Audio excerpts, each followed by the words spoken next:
नमो नमः। स्वागत है आपका नित्य एग्जाम पॉइंटर के इस प्लेटफॉर्म पर सुखनासोपदेश की इस कक्षा में। पिछले अंक में हम लोगों ने लक्ष्मी के कारण राजाओं में जो दुर्गुण आ जाते हैं उनके विषय में अध्ययन किया था। इस गद्य खंड में भी हम राजाओं के व्यसन, उनके दुर्गुणों जो लक्ष्मी के कारण उन्हें प्राप्त हो जाते हैं, उनका हम अध्ययन करेंगे कि उनका स्वभाव किस प्रकार का हो जाता है। सर्वप्रथम हम इसका वाचन करते हैं। अपरे तु स्वार्थ निष्पादन परैर धन पिशित ग्रास गृध्रैर आस्थान नलिनी बकैः द्यूतम विनोद इति परदाराभिगमनम वैदग्ध्यम इति मृगया श्रम इति पानम विलास इति प्रमत्तता शौर्यम इति स्वदार परित्यागः आव्यसनितेति गुरुवचनावधीरणं परप्रणेयत्वम् इति अजितवृत्यता सुखोपसेव्यत्वम् इति नृत्यगीत वाद्यवेश्याभिषक्तिः रसिकतेति महापरधानाकरणं महाहनुभावेत् भावतेति परिभव सहत्वं क्षमेति स्वच्छंदता प्रभुत्वम् इति देवावमानं महासत्वतेति वंदिजन ख्यातिः यश इति तरलता उत्साह इति अविशेषज्ञता अपक्षपातित्वमिति दोषानपि गुणपक्ष मध्यारोपयद्भिरन्तः स्वयमपि वेहषद्भिः प्रतारण कुशलैः धूर्तैः मानुषोचिताभिः स्तुतिभिः प्रतार्यमाणा वित्त मदमत्त चित्ता निश्चेतनतया तथैवेत्यात् मन्यारोपितात् लीकाभिमानाः मर्त्यधर्माणोऽपि दिव्यांसावतीर्णमिव सदैव तमिवातिमानुषम् आत्मानम् उत्प्रेक्ष्यमाणः प्रारब्धदिव्योचितचेष्टानुभावाः सर्वजनस्योपहास्यताम् उपयान्ति।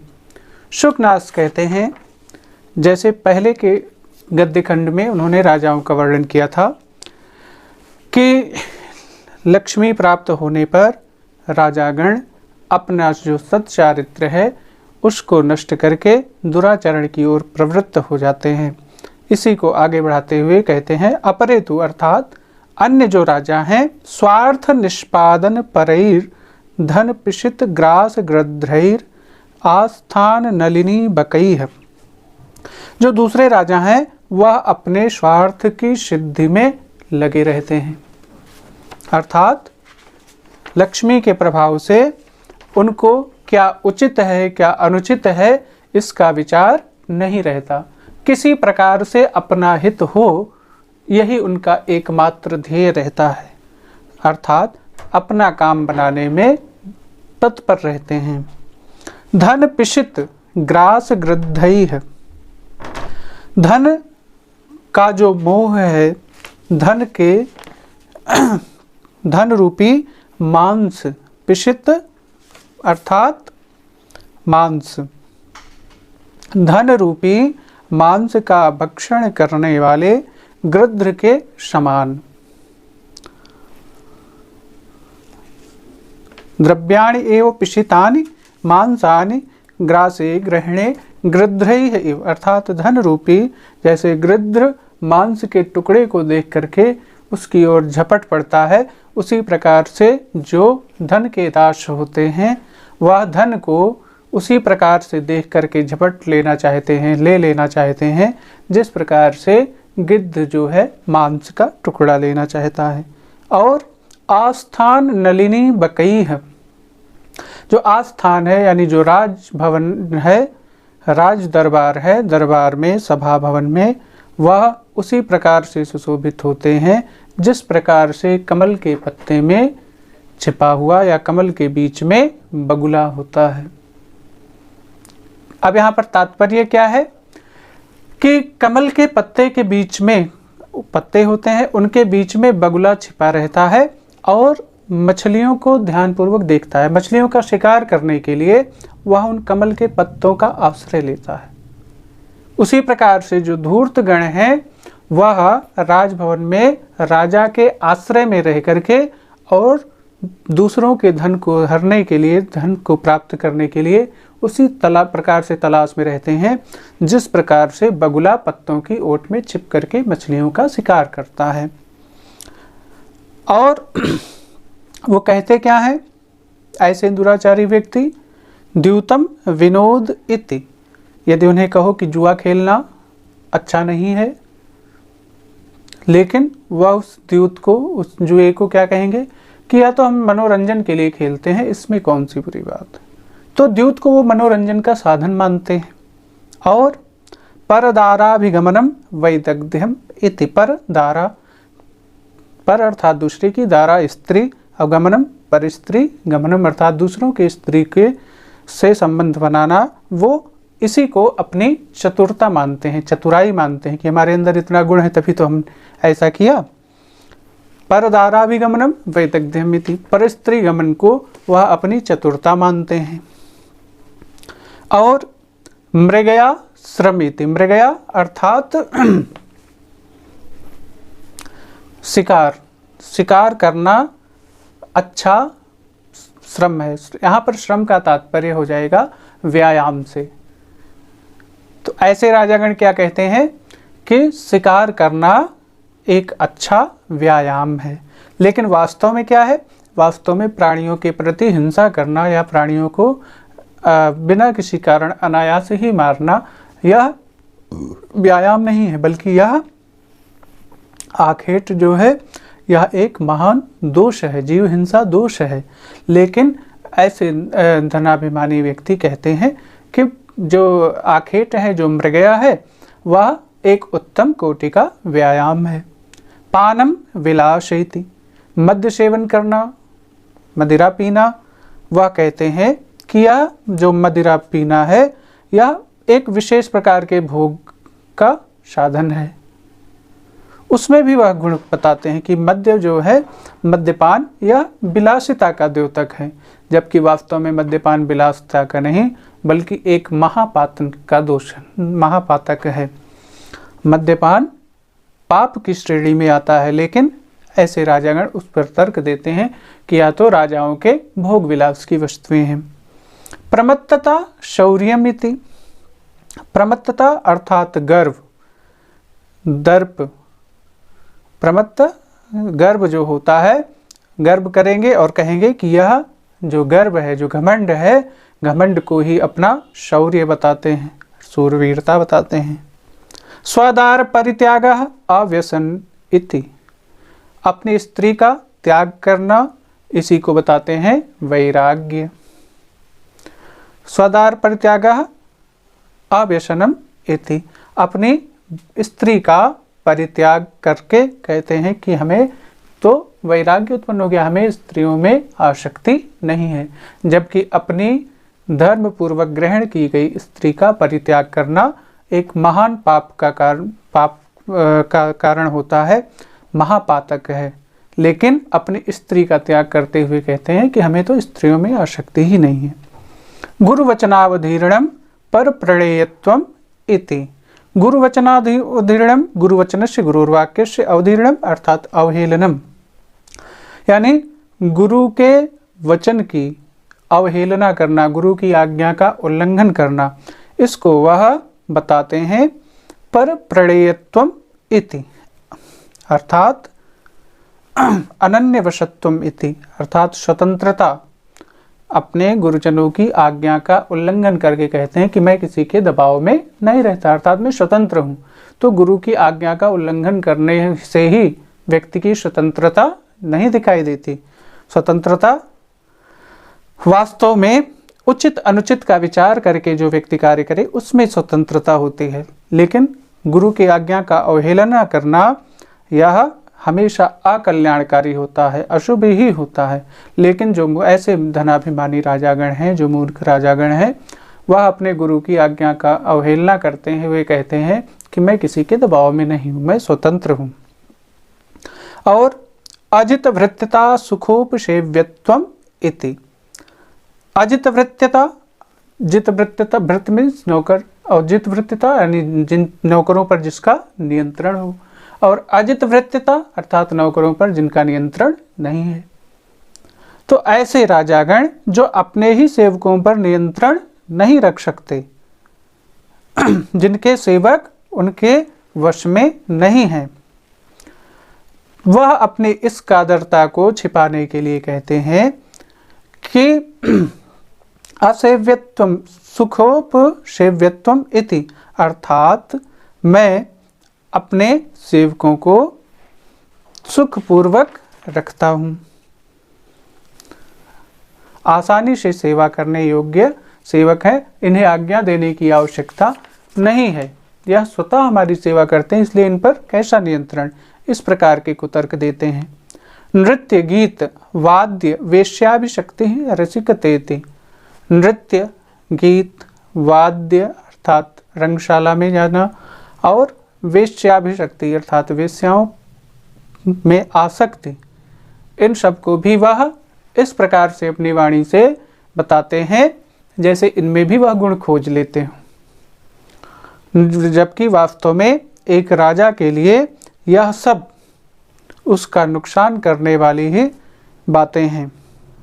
नृत्य गीत और वेश्याओं में आसक्ति, यह सब कामज दोष हैं, इनसे बचना चाहिए। लेकिन ऐसे राजागण जो इनके दास हैं वह कहते हैं कि यह तो हमारे रसिक भाव को, हमारे रसिकता को व्यक्त करने वाली चीज़ें हैं।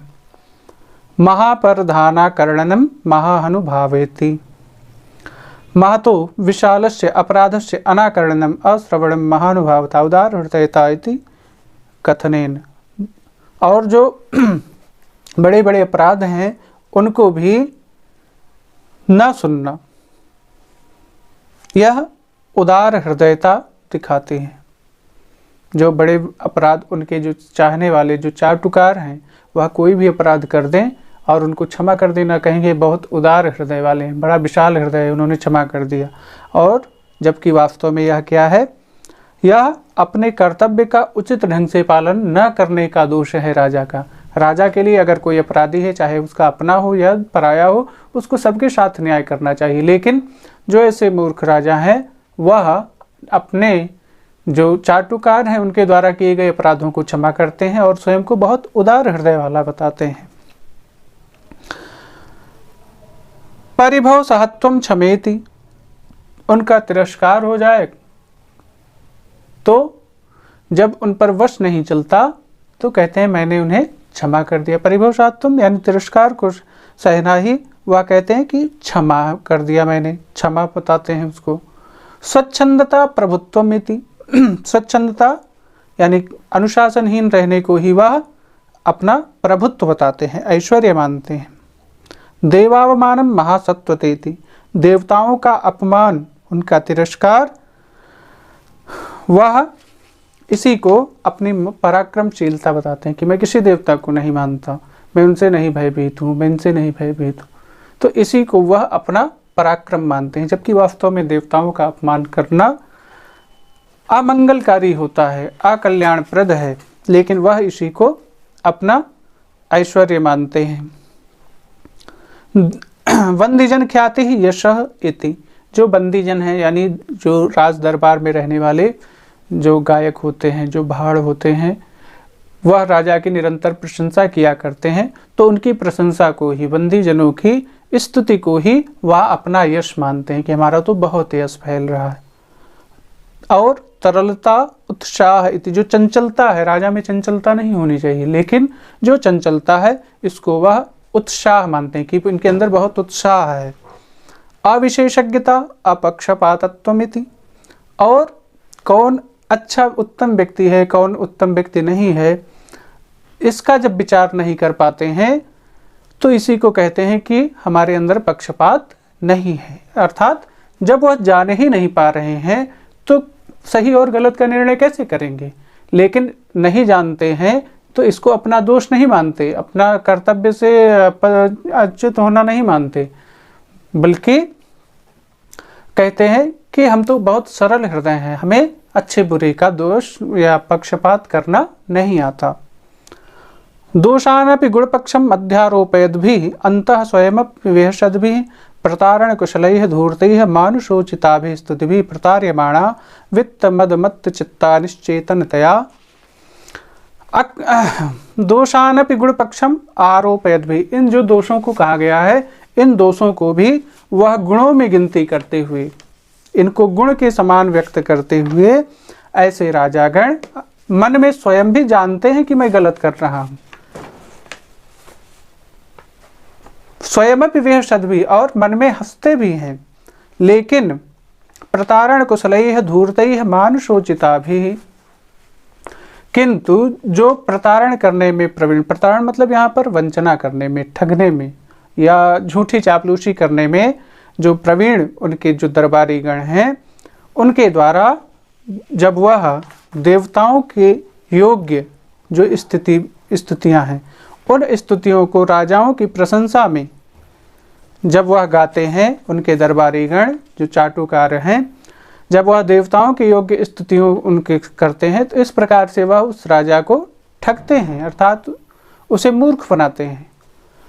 लेकिन धन के मद से उन्मत्त चित्त, वित्त मद मत्त चित्ता निश्चेतन तया, धन के मद के कारण जिसका चित्त, जिसका हृदय व्याकुल है और जो अपने अवस्था में ही नहीं, अपने ज्ञान में ही नहीं है, अर्थात मूर्छित सा जो है, ऐसे राजा को तथैवेत्या आत्मन्यारोपित लीकाभिमानाः, तो वह जो अज्ञान के कारण ऐसे राजागण देवताओं की स्तुतियों को जब सुनते हैं अपने चाटुकारों के मुख से, तो स्वयं को ही देवता समझने लगते हैं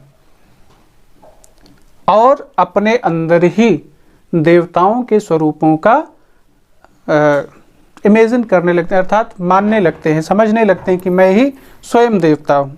मर्त्य धर्माणोपि दिव्यांसावतीर्णमिव सदैव तमिवाति मानुषम आत्मानम उत्प्रेक्षमाणः प्रारब्ध दिव्योचित चेष्टानुभावः सर्वजनस्युपहास्यताम उपयान्ति। मनुष्य मृत्यु धर्म है, उसकी मृत्यु होनी ही है, यह सभी जानते हैं, लेकिन उन स्तुतियों को सुन करके जो उनके चाटुकार करते हैं, स्वयं को दिव्य समझते हैं, अर्थात ईश्वर के समान समझते हैं कि मैंने अवतार धारण किया है, और सदैवात में मानुषम, अपने आप को हमेशा निरंतर अति मानव अर्थात असाधारण मानव मानते हुए दिव्य जनों के योग्य चेष्टाओं को प्रारंभ करते हैं। आत्मानम उत्प्रेक्षमाणा प्रारब्ध दिव्योचित चेष्टानुभाव, जो दिव्य जन है अर्थात जो भगवान के अवतार हैं या जो अवतारी पुरुष हैं, उनके समान अपने को प्रस्तुत करते हैं, प्रकट करते हैं, और इस प्रकार से सभी लोगों के उपहास का कारण बनते हैं, अर्थात समाज में उनकी हंसी होती। जैसे भागवत में एक कथा आती है पौंड्रक राजा की। राजा पौंड्रक स्वयं को श्री कृष्ण के समान समझता था, 4 भुजाएं 2 भुजाएं उसने नकली लगा रखी थी,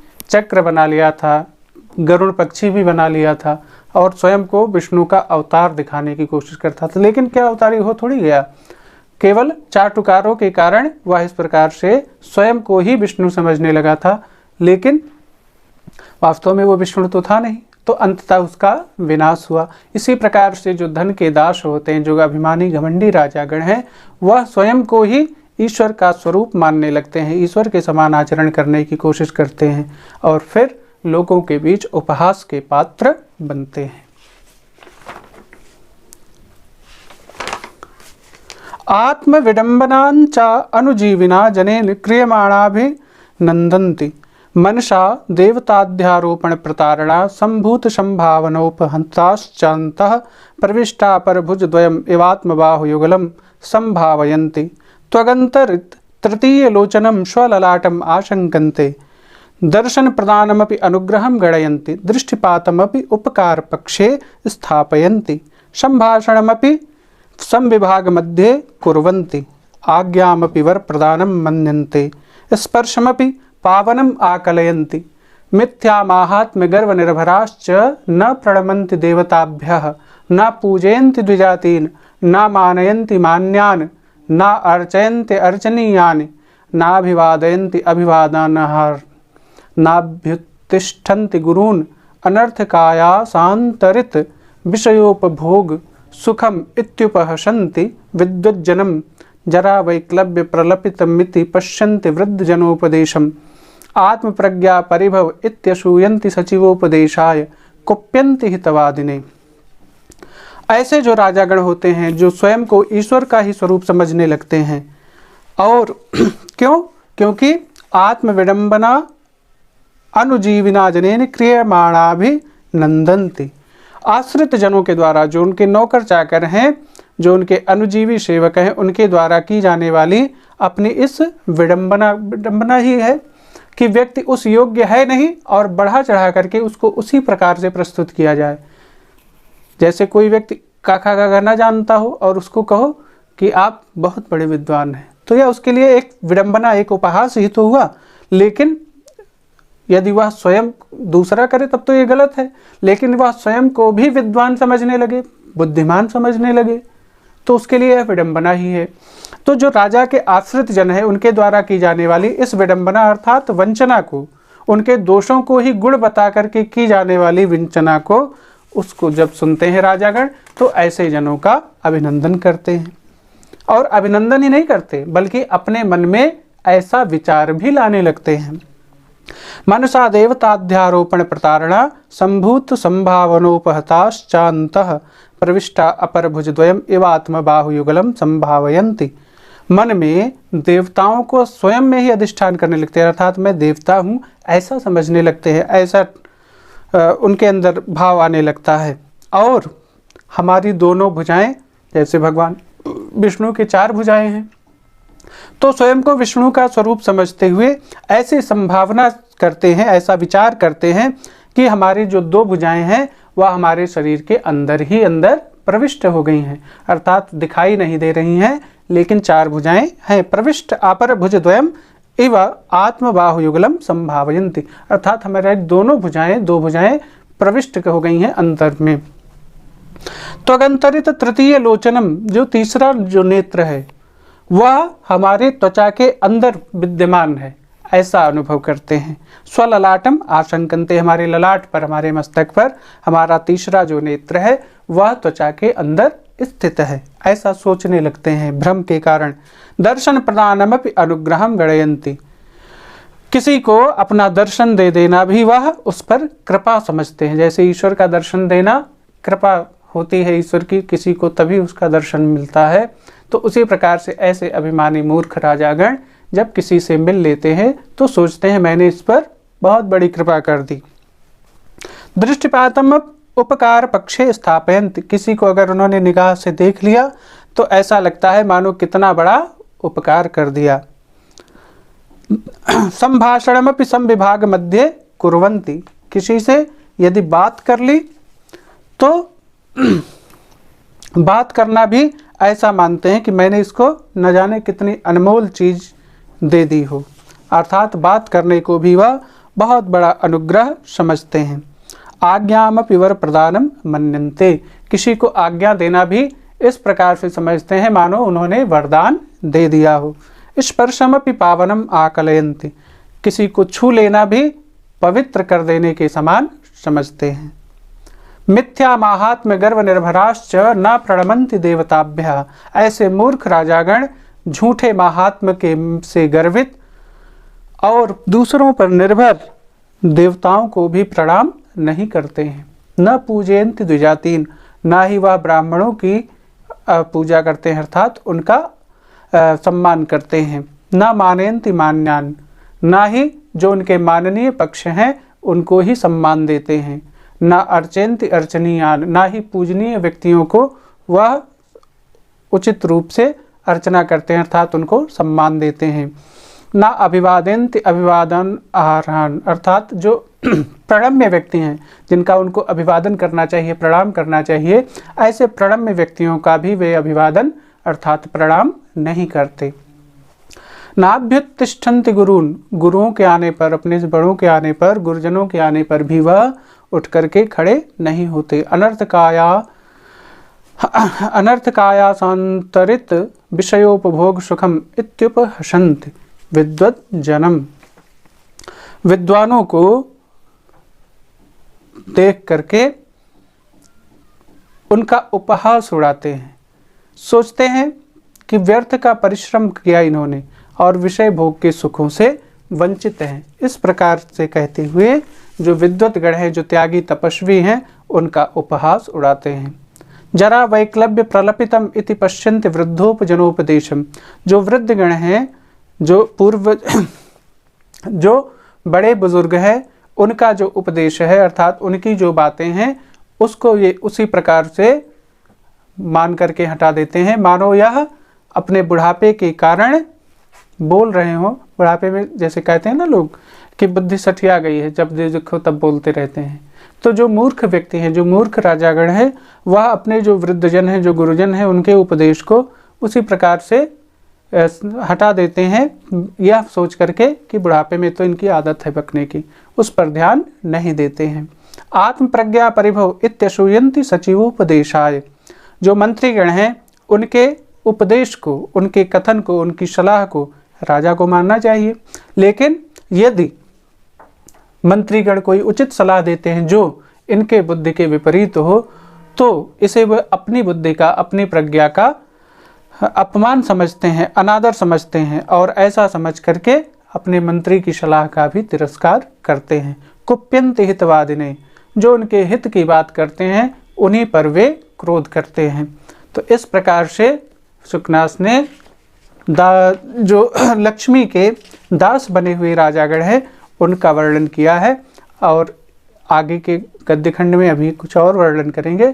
तो आगे का भाग हम पुनः अपने अगले वीडियो में लेकर आपके सामने प्रस्तुत होंगे। तब तक के लिए नमो नमः। जय श्री राम।